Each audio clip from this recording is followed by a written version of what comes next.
सच जो पूरी दुनिया के सामने है, जिस तरह औरतों को घसीटा गया, उनको मारा गया, उनके दुपट्टे खींचे गए, वो सब पूरी दुनिया के सामने मौजूद है। अगर आप उसको गलत बयानी कहते हैं तो मेरे ख्याल से आपसे बड़ा झूठा और आपसे बड़ा जो है ना गैर जिम्मेदार जो शख्स है वो कभी आया ही नहीं है।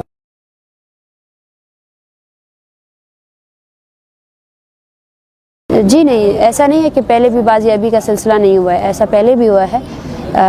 सबसे बड़ा ग्रेव कंसर्न ये है कि एंड इन्फोर्स डिसअपीयरेंसेस की अमल ख़ुद बंद हो जाए। रिया करने से आप जो है ना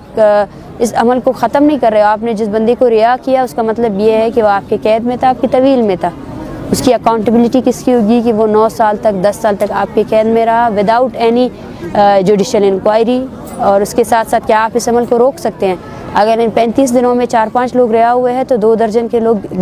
फिर अगवा भी हुए हैं, जबरी गुमशुदा भी हुए हैं। और आज हज़ारों की तादाद में ख़ानदान ऐसे हैं जिनके प्यारे उन्हें लौटाए नहीं गए हैं। मेन मुतालबा तो ये होना चाहिए, ये गैर कानूनी अमल कब रुकेगा? कब ऐसा होगा कि बलूचिस्तान में जबरी गुमशुदगी का जो इतना बड़ा कर्ब और ये अजियत और ये गैर इंसानी अमल जो इन्होंने स्टार्ट किया है वो पॉलिसी कब ख़त्म होगी? रिहाई एक अच्छा अमल है, हम चाहते हैं कि रिहाई का प्रोसीजर हो, लेकिन हमारा जो मेन मुतालबा है वो ये है कि इस प्रोसीजर को, इस गैर इंसानी अमल को कब ख़त्म किया जाएगा। देखिए, हमारे कोई बात आगे नहीं पहुंची है। वो उस दिन आए थे, उन्होंने कहा मैं लिस्टें प्रोवाइड करें, तो उसके बाद से हमारा कोई किसी ने मेरे रब्ता किया है। और जो हमारा एक मुतालबा ये था कि FIRs को क्वाश किया जाए और जितने FIRs इस तहरीक में हुए उस मुतालिक भी हमें कोई रब्ता नहीं किया गया। पहले तो मेरी बात यह है कि वो स्पीकर चोरी करने के लिए नहीं आए थे, उनका मकसद था हमें हरासा करना, क्योंकि औरतें और बच्चे सब यहीं सो रहे होते हैं। जब उन्होंने देखा कि तादाद जो है ना ज़्यादा है और लोग रजिस्ट कर रहे हैं और कैमरे थे हमारे साथियों के हाथ में, तो उन्होंने उस हरासगी को स्पीकर चोरी का नाम दे दिया।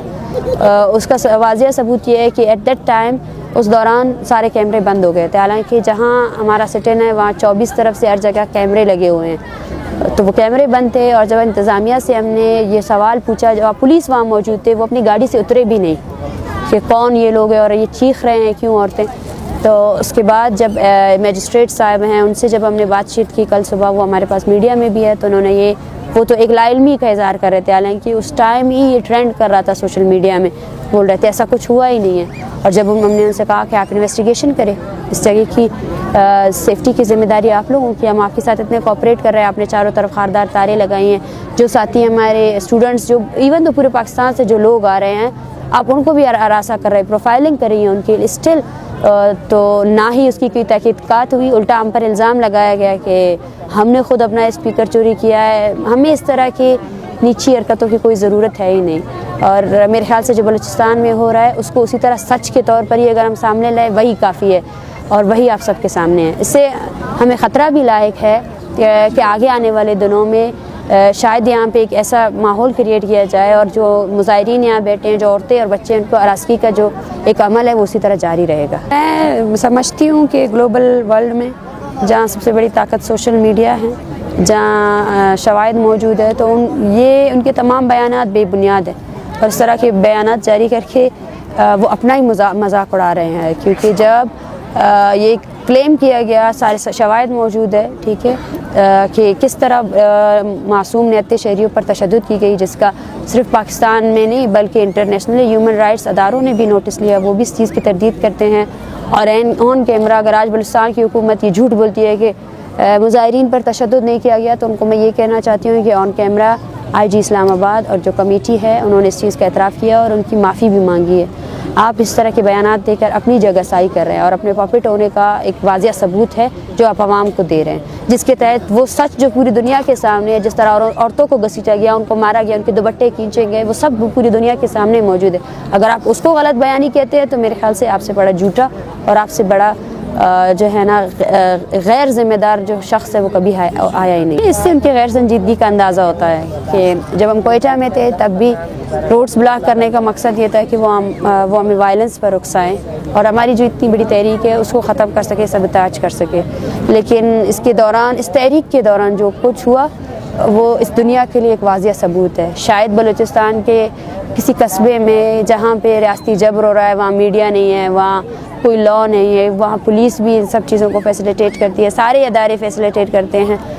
تو وہ چیز سامنے نہیں آتی ہے. لیکن اس تحریک کے دوران جس طرح اس پیسفل تحریک کو جو جبری گمشدگی اور ایکسٹرا جوڈیشل کلنگز کے خلاف تھی, جس طرح ان لوگوں کو ٹارگٹ کیا گیا جو اس کا حصہ بنے, اور جس طرح ان پارٹیسپینٹس کو مارا گیا, تو یہ سب کچھ ایک واضح ثبوت ہے کہ ریاست اختیار ہی نہیں رکھتی ہے, اور ریاست کے ایک ادارے نہیں بلکہ تمام ادارے اس چیز کو فیسیلیٹیٹ کر رہے ہیں اور اس چیز کو باقاعدہ طور پر ایک پالیسی کی بنیاد پر آگے لے جا رہے ہیں. کسی بھی مطالبات پر اس طرح ڈسکشن ہوا ہی نہیں ہے, اور وہ جو ایک نیگوسیشن ہوتی ہے اس کا عمل ابھی تک شروع ہی نہیں ہوا ہے کہ جس سے ہم کہہ سکیں کہ وہ کن مطالبات کو تسلیم کرنا چاہتے ہیں اور کن کو نہیں کرنا چاہتے. دیکھیے, آگے کا لائے عمل تو ہماری تحریک ہے جو بلوچستان میں چل رہی ہے, جو ہم یہاں تک لے کر آئے ہیں, اور یہ تحریک اسی طرح چلتی رہے گی. ہم کوشش کریں گے کہ جتنے لاپتہ افراد کے لواحقین ہمارے ساتھ جڑے ہیں ہم ان کو اسی طرح اس تحریک کا حصہ بنائیں, اور ہر جگہ سے جو یہ واقعات ہو رہے ہیں ان سب خاندانوں کو ایک ساتھ کر سکے, اور خاص کر اپنی عوام کو, بلوچ عوام کو, پشتون عوام کو, ان سب کو یہ آگاہی دے سکے کہ وہ اس جبر اور نسل کشی کے خلاف متحد ہو کر اس جد و جہد کا حصہ بنے. اس کا مطلب یہ ہے کہ ہم یہی اعلان کریں گے کہ اسلام آباد میں